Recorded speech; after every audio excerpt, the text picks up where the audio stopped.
DNA test करवाना है, बिना डीएनए टेस्ट करे कैसे अरेस्ट करा गया? जब तक कोई प्रूफ नहीं मिलेगा तब तक कैसे अरेस्ट किया गया? डीएनए टेस्ट होना चाहिए, निष्पक्ष होके होना चाहिए, एक तरफा नहीं होना चाहिए सर। स्कूल में मेरे जो बॉयज मेरे से नजर नहीं मिलाते थे, आज वो मुझे सिर्फ मोहित का इनकाउंटर करवाओ वो नाम से डाल रहे हैं। राजू नाम का लड़का है, उसके साथ लड़की का अफेयर था। अगर लड़की 2 महीने 2.5 महीने की प्रेग्नेंट है तो कैसे उसकी माँ को नहीं पता चला? इसके पीछे राजनीति हो रही है, सपा का टैग इनके ऊपर लगा हुआ है। लड़की वाले आके हम लोगों को बताए होते तो हम लोग खुद लड़की वालों के साथ खड़े होते। जमीन पे बुलडोजर चल रहा है, वो मोहित खान के नाम पे है नहीं, जिसके नाम पे जमीन है वो। इस देश में जिस तरह से बुलडोजर कार्रवाई पर सवाल बार बार उठते आए हैं और बार बार उसका समर्थन करने वाली जॉम्बीज की भीड़ हमेशा खड़ी मिलती है, यहीं गोदी पिशाच मीडिया भी इसके समर्थन में हमेशा खड़ा होता है।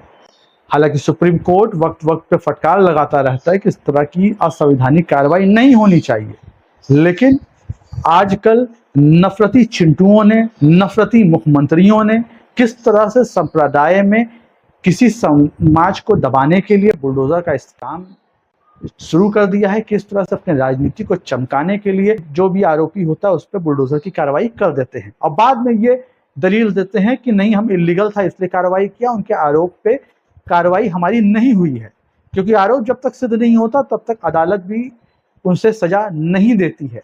अब देखिए, हालांकि अयोध्या में एक मामला आया, अयोध्या में मोहित खान का आपने नाम सुना होगा। 74 वर्षीय समाजवादी पार्टी के बड़े नेता हैं जिनके ऊपर 12 वर्षीय युवती के दुष्कर्म का आरोप लगा। आरोप लगना ही था, एक तो समाजवादी पार्टी से, दूसरे भाई साहब खान साहब।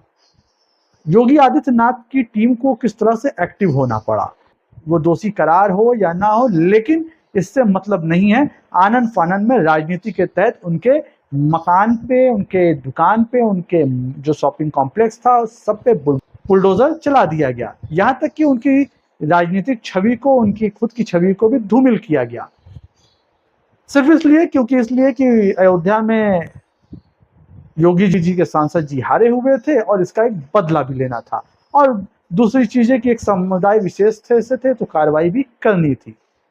हालांकि अखिलेश यादव इसमें बार बार डीएनए रिपोर्ट की मांग कर रहे थे कि इसकी डीएनए की जांच होनी चाहिए।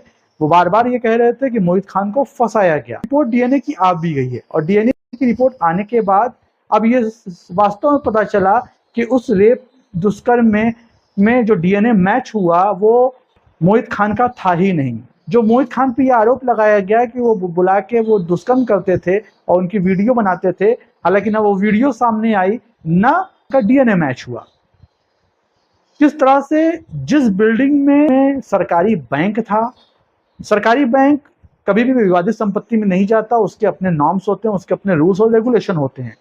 किस तरह से पंजाब नेशनल बैंक की शाखा उनके कॉम्प्लेक्स में खुली थी, उस बिल्डिंग को अवैध घोषित करके, उस बैंक को खाली करा के उनके बिल्डिंग को जमींदोज किया गया।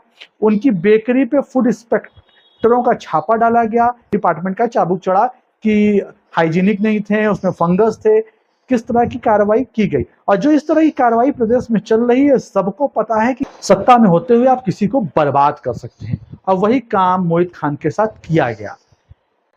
हालांकि उनका नौकर राजू का इसमें हाथ था। राजू का कहना है कि उस लड़की से उसका प्रेम प्रसंग था और बाद में इसको राजनीतिक मुद्दा दिया गया, वो अलग मुद्दा है। लेकिन मोहित खान को जिस तरह से इसमें नाम डाल के फंसाया गया, ये पूरे तरीके से राजनीति प्रेरित था।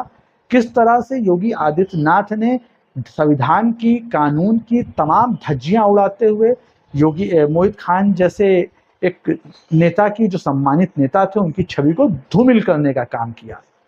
वहीं पे अयोध्या में सफाई कर्मी, एक दलित सफाई कर्मी जो अयोध्या राम मंदिर में काम करती थी, उससे 9 लोगों ने उसके साथ सामूहिक दुष्कर्म किया एक गेस्ट हाउस में बुला के। वो युवती बार बार थाने जाती थी, पुलिस के पास जाती थी, पुलिस उसकी एफआईआर नहीं लिखती थी, पुलिस उस मामले को दबाने की बात करती थी। हालांकि वो फिर उसके बाद युवती कई नेताओं से मिली, समाजवादी पार्टी के अखिलेश यादव भी जाके उनसे मिले। अब जाके उन पर कार्रवाई हो रही है, लेकिन कोई भी मीडिया चैनल आपको उन 9 दोषियों का नाम नहीं जाहिर कराएगा।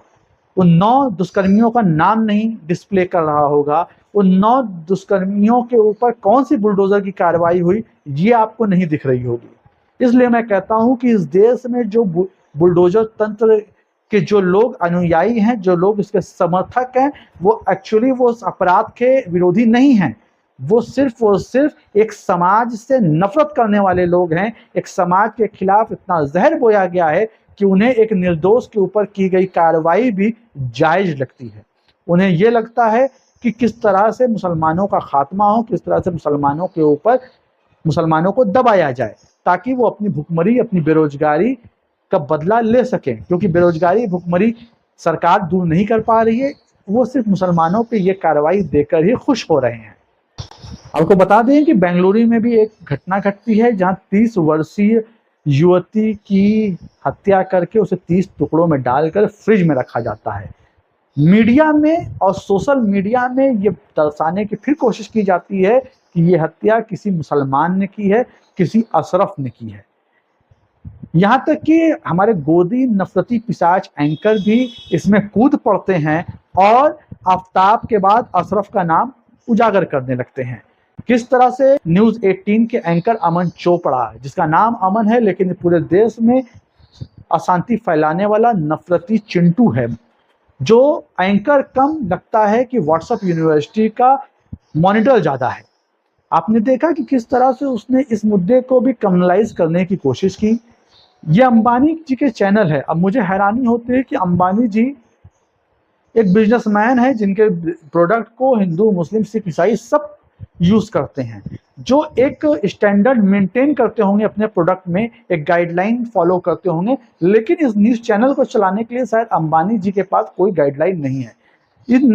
इसलिए इन नफरती चिंटुओं को वहां बैठाकर एक समाज के प्रति जहर उगलने का काम करवाते आए हैं। और अंबानी जी इस पर, हम ऐसा नहीं कि अंबानी जी जानते नहीं होंगे, अंबानी जी सब जानते हैं, लेकिन अंबानी जी की क्या मजबूरी है कि ये खामोश बैठे हुए हैं।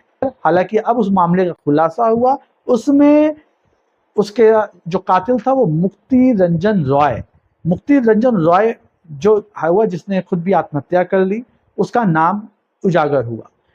नाब अमन चोपड़ा ने इस जो प्रोग्राम चलाया था उस पर माफी मांगी।